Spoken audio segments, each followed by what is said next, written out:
kita dapat info nih sebenarnya. Sebenarnya info ini cukup heboh tahun lalu gitu.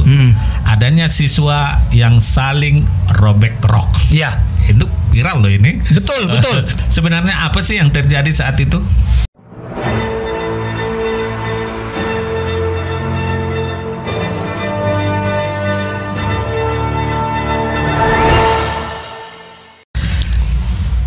.2,6 Sastrasi Suara, satu kata penumbangnya pasti selalu di hati. Terima kasih Anda masih tetap bersama kami di Dialog Interaktif Ruang Paslah, cerdas dan inspiratif.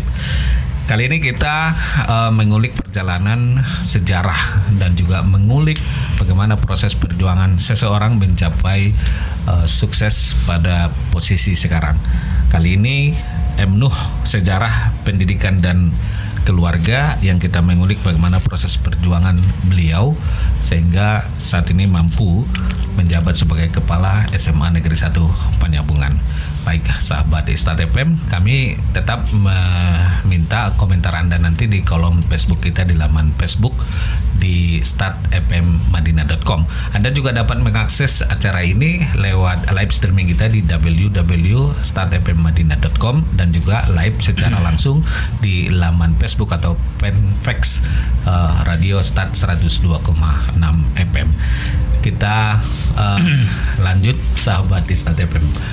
Mohon waktunya Pak. Ya. Ini di tengah kesibukan ini kita masih terus nih, karena memang proses perjalanan seseorang itu tidak semulus apa yang dibayangkan ketika seseorang itu adalah berhasil. Tapi ini adalah satu gambaran yang dapat menginspirasi dan juga mensupport orang supaya lebih giat lagi berproses untuk berjuang mencapai dan mewujudkan cita-citanya. Nah, ini dia dalam hal yang satu ini. Proses pencapaian pendidikan, apa kenangan yang paling diingat? Tadi udah kita ulik itu. Kemudian kenangan yang mengubah cara pandang dalam menjalani kehidupan menggapai cita-cita itu juga. Nah, apa di samping kenangan yang indah sesama teman, ada nggak lagi kenangan yang indah sama teman perempuan, ada nggak? Kan biasanya proses pubertas itu kan seringkali jatuh cintanya di waktu SMA gitu. Betul. Itu gimana, ada nggak kira-kira? Iya, saya tidak mengulik sejarah seseorang ketika kasmaran, ketika cintanya, atau tidak mengulik Anda ketika jatuh cinta bertepuk sebelah tangan. Saya tidak bermaksud seperti itu. Walaupun itu terjadi. Ada nggak kira-kira dialami nggak proses pubertas itu ketika di SMA waktu itu? Iya, betul Bung Paslah. Kebetulan pada waktu kita umur SMA itu basic kita itu, kalau kata kawan-kawan, kau Nuh, kalau dulu pemalu katanya. Jadi terkait dengan istilah suka sama lawan jenis atau perempuan, wajar saja kita menyukai seseorang, akan tetapi kita tidak berani mengungkapkannya. Kenapa? Sementara kawan-kawan yang lain yang lebih mungkin lebih pandai, dalam tanda kutip lebih mampu untuk lebih tersambungi. Iya. Nggak pernah menulis surat pun kepada seseorang. Kita urungkan. Ada niat tapi diurungkan. Seperti kita katakan tadi, rasa malu itu. Kalau seumur kita sampai umur SMA ya. Karena Bung Paslah, perkembangan taraf kematangan seseorang itu kan berbeda-beda. Walaupun umur satu umur. Dan mungkin pada waktu umur SMP badan kita juga mungkin agak terlambat pertumbuhannya. Kenapa itu? Karena kurang makan telur. Mungkin. Jadi di SMA itu mungkin baru terkejar seumur kawan-kawan yang sebaya ya. Dan itu diurungkan ya ketika ada rasa jatuh cinta pada seseorang. Kita urungkan karena tadi rasa malu tadi. Ya. Boleh tahu siapakah orang itu? Tapi nggak kesampean kita buat. Biar dia tahu aja bahwa cintanya aku itu kepadanya adalah terhalang karena tidak ada keberanian. Tidak ada keberanian. Iya. Padahal kan belum tentu. Belum tentu. Seandainya kita berani, mana tahu dia kan Iya. gayung bersambut. Gayung bersambut. Tidak bertepuk sebelah tangan gitu kan. Tidak cinta platonis dia. Oke, baik. Ini keberanian seseorang itu termasuk yang hadir narasumber kita ini Pak Nuh ini membuat keputusan mengambil jurusan sejarah ternyata tidak salah. Keputusan ini di masa ini menentukan apa yang saat ini digapai oleh beliau, seperti apa yang pekerjaan seseorang kepala sekolah dan suka dukanya. Ini kita ulik dulu nih. Nah, sekarang masa lalu proses itu sudah kita lalui. Nah, sekarang sudah menjabat sebagai kepala sekolah. Ini bagaimana rasanya setelah menjadi kepala sekolah? Tanggung jawab dan tugasnya dibandingkan sebagai guru mata pelajaran. Ya. Sebetulnya di lingkungan sekolah itu sebagai kepala sekolah dan sebagai guru mata pelajaran ya sama saja. Sama saja. Cuma tupoksinya sudah bertambah tanggung jawab dengan kepala sekolah. Apalagi di era sekarang ini tuntutan itu kepala sekolah tidak lagi guru tapi sudah dianggap manajer ya? di sekolah. Di sekolah. Kalau dulunya itu guru merangkap kepala sekolah. Iya. Tugas tambahan kepala sekolah sekarang tidak lagi Bung Paslah. Sudah ada peraturan yang mengatakan bahwasanya kepala sekolah itu tidak lagi guru tapi manajer di sekolah. Maju tidaknya sekolah itu sudah jelas ya. Jawab kepala sekolah karena dia sudah fungsinya itu betul Bung Paslah. Jadi oleh karena itu sebagai guru itu waktu kita sebagai guru itu kita itu menyiapkan perangkat pembelajaran segala sesuatu yang kurang kita ketahui itu kita berkoordinasi dengan kawan. Nah, kalau sudah kepala sekolah itu kita harus himpun ini semua. Kita harus rangkul ini semua. Guru-guru dari berbagai disiplin ilmu dan mata pelajaran itu kita harus bisa memanajerial mereka. Untuk memanage konflik itu bagaimana Anda bisa membuat nyaman di situ? Guru juga merasa nyaman mengajar gitu. Kemudian siswa juga itu ada nggak? Trik tersendirinya ada ya? Ada. Artiannya itu dari segi sarpras otomatis itu dari pihak sekolah itu kita lengkapi. Untuk mewujudkan bagaimana supaya Bapak Ibu guru itu nyaman di sekolah, betah di sekolah. Kita ciptakan suasana kadang kayaknya seperti di rumah. Keluarga kita gitu. buat bunga-bungaan, kita tata bunga-bungaan supaya bagus dan asri. Kemudian itu dalam pendekatan terhadap guru. Kebetulan kita Paslah juga guru di sekolah SMA 1 sekaligus. Jadi bukan orang asing, kepala sekolah situ sudah guru kian. Jadi otomatis jadi tahu karakter kawan-kawan Bapak Ibu guru. Kita adakan itu pendekatan-pendekatan. Ketika menangani sebuah konflik, ada nggak guru yang konflik itu sering nggak terjadi di sekolah? Dengan guru ke guru ada, itu wajar. Guru ke siswa gitu, wajar. Orang tua gitu, iya, siswa gitu. Iya, wajar. Karena bagaimanapun antara guru ke guru dan guru dengan orang tua siswa. Contoh kita katakan kalau guru dengan orang tua siswa di sekolah SMA 1 itu kita buat itu dalam mempermisikan anak ke sekolah yang datang itu orang tua. Jadi kalau tidak orang tua yang datang itu selalu pihak sekolah itu kenapa? Karena kembali ke sejarah masa lalu. Seringkali kadang anak-anak ini permisi tapi abang beca yang disuruh permisikan. Orang tua beranggapan sudah di sekolah. Ternyata tidak di sekolah. Apalagi dengan canggihnya komunikasi sekarang. Mudah ya untuk mengkonfirmasi. Makanya sekarang ini kita berprinsip itu harus orang tua yang datang. Sesibuk-sibuk orang tua wajarlah disisihkan untuk anak. Di samping sisi positifnya, bila mana orang tua datang, dia tahu bagaimana perkembangan anaknya. Jumpa dengan Bapak Ibu guru, kenal dengan wali kelasnya, bagaimana perilaku anaknya, dan lain sebagainya. Dan itu memang dilakukan ya. Ada nggak pertemuan atau sebangsa pertemuan secara menyeluruh kekeluargaan di sekolah itu dengan guru, antara guru dengan sesama guru atau dengan orang tua? Sering ada dilakukan itu. Tiap tahun itu rutin ya. Awal tahun pelajaran itu selalu kita undang orang tua untuk rapat komite. Rapat komite. Memberikan penjelasan kondisi sekolah, profil sekolah. Dan artiannya sekaligus apalagi yang siswa baru yang diterima itu penitipan lah itu untuk 3 tahun ke depan. Orang tuanya itu ya secara simbolis barangkali menitipkan kepada pihak sekolah untuk dididik. kurang lebih 3 tahun ke depan. 3 tahun ke depan. Itu sering dilakukan ya. Tiap tahun. Kalau antar rutin. guru? Antar guru itu kita adakan rapat bulanan. 4 bulanan ya.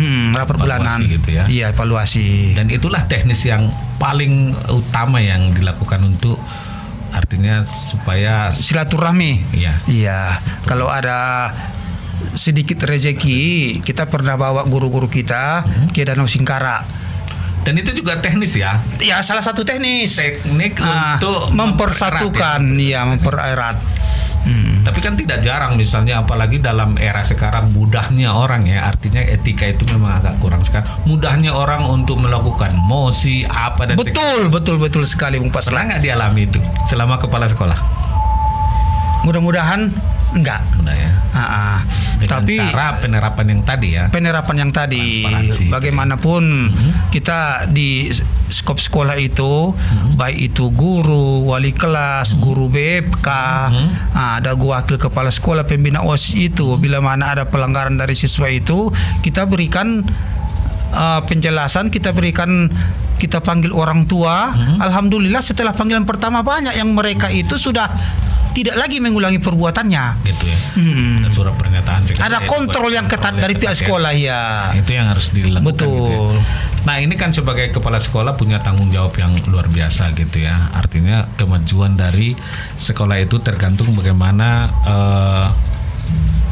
kita misalnya menyikapi yang ada di internal itu sendiri. Termasuk yang lebih tua tentang guru-guru senior kan ada itu. Ada. Nah, misalnya Pak Nu itu yang berasal dari situ. Bagaimana Anda bisa menjalin hubungan komunikasi dengan mereka? Ya.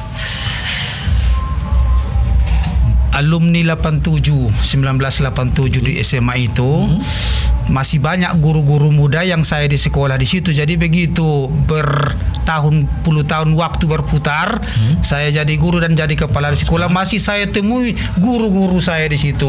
Dan sekarang itu adalah secara struktural ya, artinya itu menjadi bagian dari guru dan tenaga pendidik kita di sekolah. Katakanlah bagian dari struktur bawahan gitu ya. Iya, struktur bawahan. Komunikasinya seperti ada nggak rasa sungkan kalau ketemu dengan guru senior itu? Iya, kita punya rasa sungkan dalam hati. Tapi di dekat Bapak Ibu guru yang lain itu kita nggak tunjukkan. Ya? Padahal dalam benak kita itu ini guru saya. Nah, jadi dalam hal sesuatu apapun kita masih beranggapan dia guru kita. Dan memang nggak boleh hilang ya? Nggak boleh hilang. Harus terus menerus. Masih kita anggap itu guru kita. Sampai sekarang ini masih ada. Siapa kira-kira itu? Yang sekarang yang masih aktif. Di sana masih ada Ibu Baijah Rangkuti. Ibu Habibah Batubara. Yang masa yang lewat, yang udah pensiun juga guru kita. Masa kita kepala sekolah jadi pensiun, Pak Tarigan, Satiman Tarigan, Muhammad Nasir Lubis, Pak Darwin Pulungan, Darwis Hasibuan. Banyak Pak. Pak Jiner masih aktif. Jiner sudah pensiun. Nah, itu juga masa kita udah kepala. Kita, ya, udah kepala. Dan itu semua tetap dibangun hubungan komunikasi dengan para mantan guru. Mantan guru dan juga kita anggap senior kita. Ada nggak ikatannya itu? Ya, misalnya ikatan guru SMA 1 Penyambungan gitu.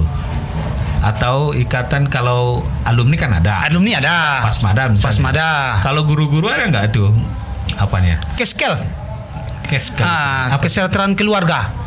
Ada wadah kita di dalam, ya. Keskel.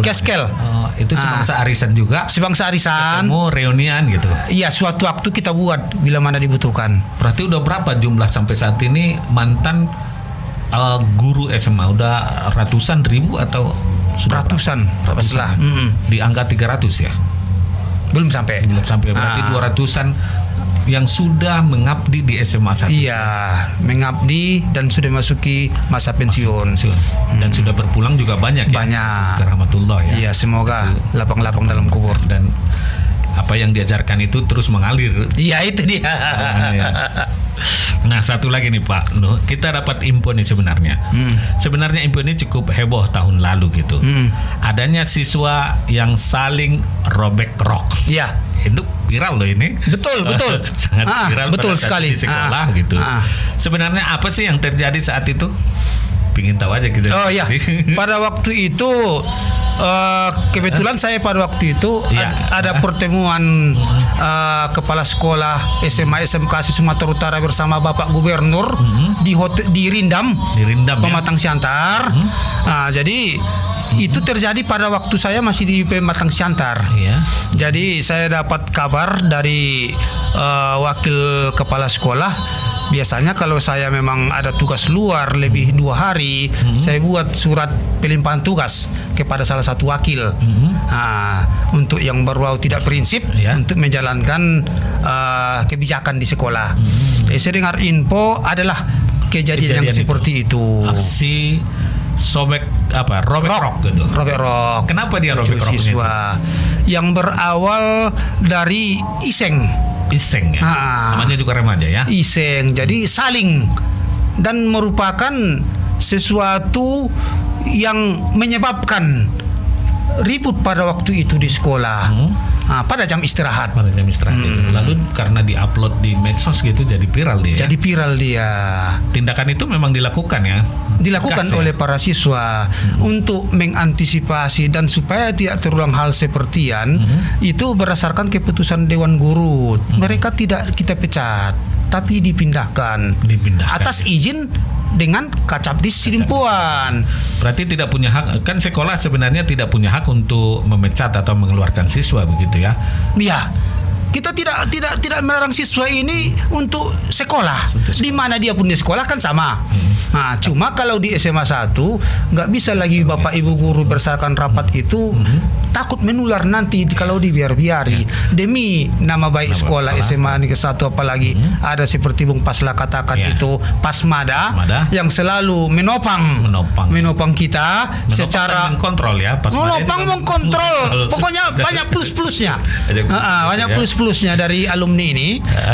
Jadi kita itu tetap mempertahankan dan dia difasilitasi untuk sekolah di luar ya. Ada difasilitasi Kacabdis memberikan semacam tawaran pilihan. Anak Bapak Ibu di wilayah yang saya pimpin, Tapsel, Sidimpuan, Madinah, boleh pilih SMA mana yang Bapak Ibu sukai. Ditawarkan ya. Bukan putus ya. Iya, tidak. Salah kita itu kalau menghambat orang untuk belajar. Karena wajib ya. Wajib. Dan ini bagian dari klarifikasi bahwa memang betul. Itulah yang itu liku-liku yang selama mencabat Bung Pasla. Dan itu termasuk bagian dari problem berat atau bagaimana tuh? Kalau bagi saya itu ya artiannya yang nggak pernah berurusan dengan polisi dengan kasus 7 siswa kami terpanggil-panggil.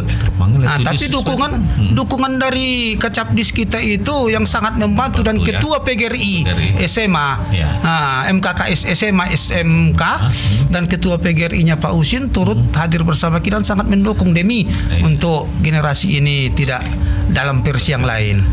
Memang tidak ada intimidasi ya dari pihak keluarga siswa atau lainnya yang nggak ada ya, misalnya kan ada peraturan tadi tidak boleh mengeluarkan siswa dari sekolah. Tidak ada ya hubungan baik sampai sekarang dengan keluarga siswa itu ya. Iya. Tidak pernah diintimidasi atau diteror. Tidak ada ya. Alhamdulillah. Berarti mereka juga menerima anaknya dipindahkan ya. Kurun waktu berlalu, adapun itu mudah-mudahan sudah saya rasa nggak ada lagi. Oke, ini pertanyaan berikutnya dulu. Ini terkait peraturan yang belakangan ini sering jadi polemik gitu kan.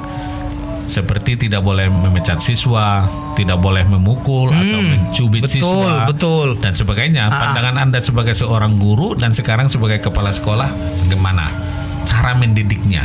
Karena sedikit kalau kita lakukan hak asasi, kemudian pisum, istilah pisum, dia mengadu ke pihak polisi, akhirnya guru juga sebenarnya kan, akhirnya tidak 100% untuk melakukan pendidikan, hanya proses belajar saja. Anda sebagai kepala sekolah itu, bagaimana Anda melihat ini? Kita sangat dukung ini karena ini sudah merupakan aturan.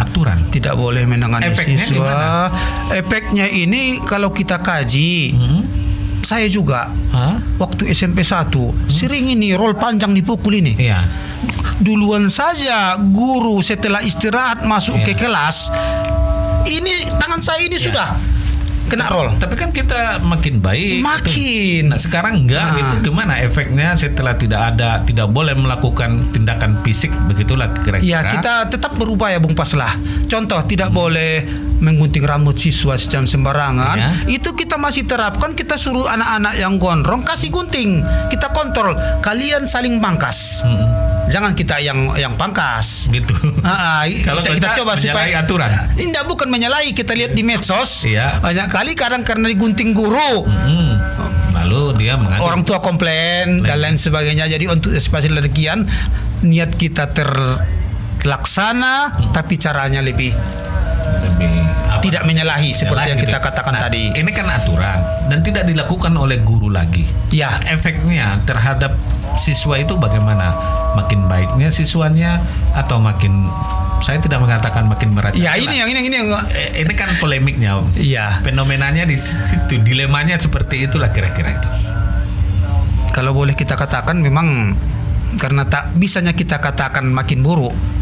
Iya, sebetulnya tanda kutip lebih ampuh cara yang lama yang kita lalui waktu pendidikan SD SMP itu. Apakah tidak pernah diusulkan ketika ada rapat di tingkat misalnya dengan pihak dinas pendidikan di provinsi atau bahkan sering kementerian bahwa ini juga tidak memiliki efek yang baik misalnya terhadap. Iya, sering memang, tapi sesuai dengan tuntutan zaman dan aturan yang berlaku, hak asasi, perlindungan anak dan lain sebagainya, kita pihak Kementerian Pendidikan itu tetap bersinergi bagaimana menyetarakan itu.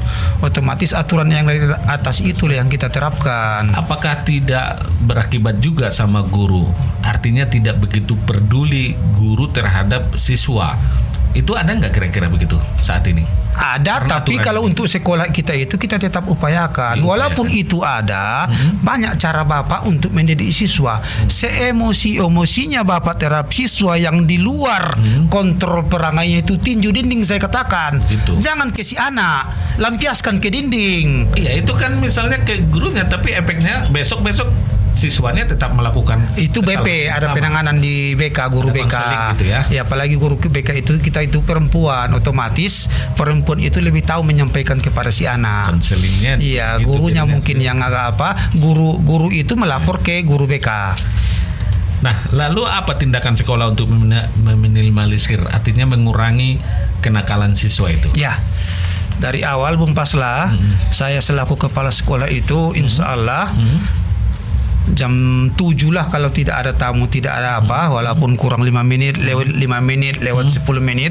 Pokoknya sebelum Covid, saya datang ke sekolah itu lebih dulu. Lebih dulu ya. Walaupun yang ada siswa yang lebih cepat itu paling hitungan jari.